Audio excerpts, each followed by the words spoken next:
Yes, people, welcome back to West Ham Unofficial. I hope you are all well. We're going to have a look at the first international that England have taken place in tonight. They've beaten Switzerland. Was it in a friendly? It was a friendly. It was interesting because the Swiss side were fairly strong. They're unbeaten since the manager's taken over. His first game he's lost. And it was quite a good challenge really for them. England had an experimental side, as you expect them to have, because they've already qualified, as of the Swiss. But it was good to see because Southgate blooded a lot of new players, and I thought Conor Gallagher played particularly well. Yeah. I think he was unlucky to be oiked off after 60 minutes. But I suppose that's what the manager's there for. That's what you're paying for, to make those decisions. And I'm not sure. Yeah, I mean, it was a bit of a struggle. Good old VAR, let's say that, in this case. Well, so, of course, it did finish England 2, Switzerland 1. This was a friendly, as Steve said. I am joined by Steve. That was a little introduction. Steve, how are you? Oh, yeah, I'm good, thank you. Yeah. Nice to be out in the real world again. Exactly. We went 1-0 down tonight, and as you said, it was very experimental. We went for a 3-5-2, which I think we haven't done for about 4 years. We rested quite a few players. Pickford remained in goal, of course, after a few goalkeeping worries we've had. A couple of players have dropped out. We went 3-5-2. We went a goal down, but we still ended up winning. And who else would it be but a Kane penalty to win it? Yeah, I mean, always. That was his 49th apparently, equaling Bobby Charlton's record, which is great for him. I think Bobby Charlton's 49 were probably harder because they didn't play as many games, and so for Bobby Charlton to score that many was brilliant. Fair play to Kane. He's going to go on and probably beat Rooney as well, because I think there's only Rooney in front of him now, and he's okay. But I mean, I think as far as tonight's game was concerned, Southgate is experimenting.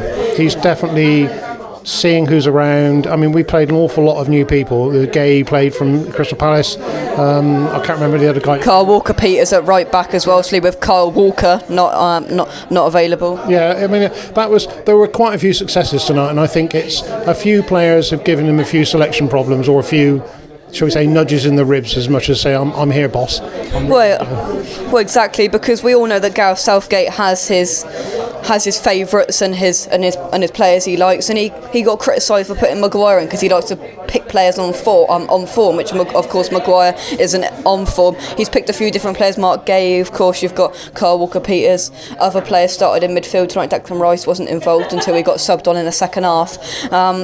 Do you think now these games up until the World Cup later in the year is just experimenting and seeing whether we can right those wrongs from what we saw back in July 2021?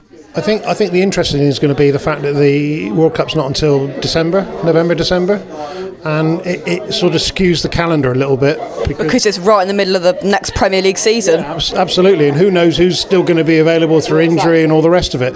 But I think we'll see, certainly for the rest of this season and up to the beginning of the season, we will see experimental teams, and I would think from the beginning of the Premier League season, for the international breaks, we'll start to see the settled side.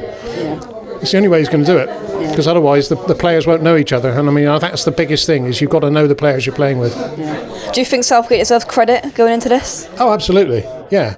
I mean, he's probably the first manager for a long time, England manager for a long time, and whilst he has been berated by the press occasionally, he appears to know what he's doing, which is a blessed relief for an England manager.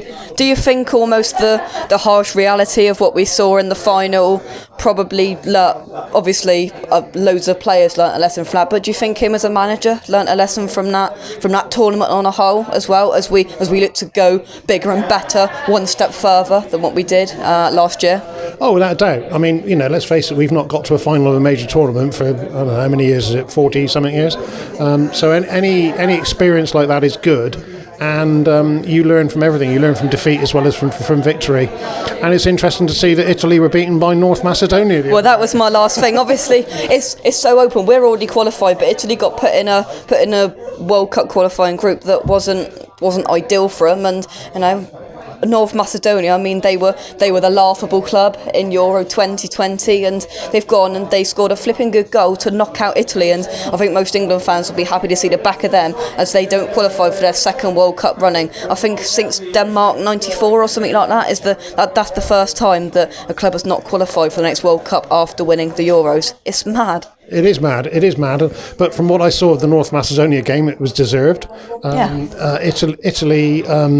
It'd be interesting to see the game that is on at Wembley shortly against Argentina. I can't remember what it's called, but it's the winners of the Euros against the winners of the Copa del America, isn't it? Yeah. And it's being played at Wembley. So it'd be interesting to see how that one goes, because Argentina could give them a good run for their money, I think, even though it's in the Northern Hemisphere, because traditionally Southern Hemisphere clubs don't do well in the Northern Hemisphere, apart from Brazil, and they do well everywhere, or used to.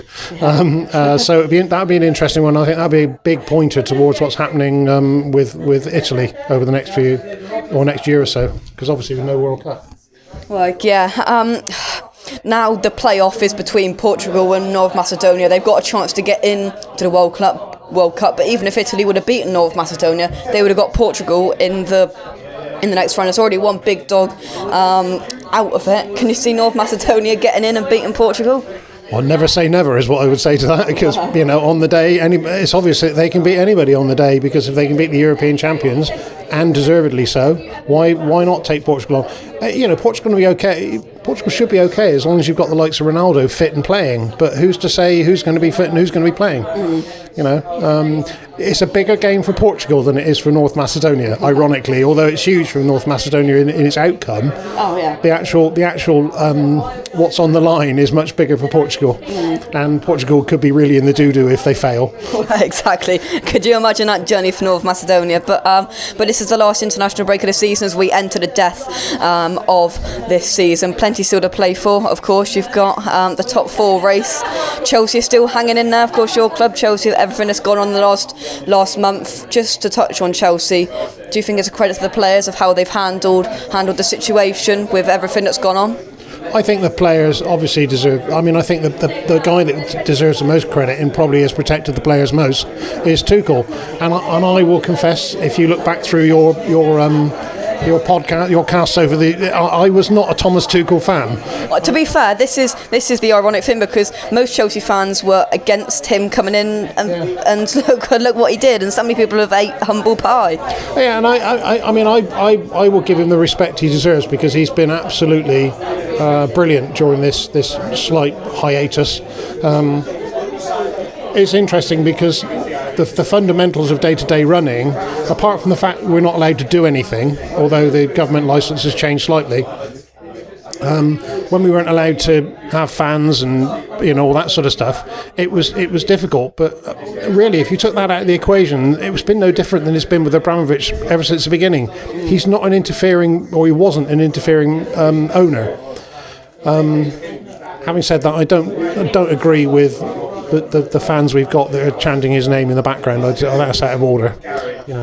Well, yeah, there we go. You're always going to get those. But there we go. We've had a little chat about England tonight and a little bit about Chelsea. So to round up, England hopefully gonna go and do it well at the World Cup in Qatar. So thanks everybody for watching. Content to come. I'm on a cruise next week, so there'll be no match day content for the Everton game, and unfortunately the Lyon at home game in a record-breaking game for West Ham, hopefully. But that's it from me, Steve. Thank you very much. Yeah, good to see you, Jake. Yeah, good night, everybody. Come on, your irons, and we'll catch you soon. Cheers, guys. Bye-bye.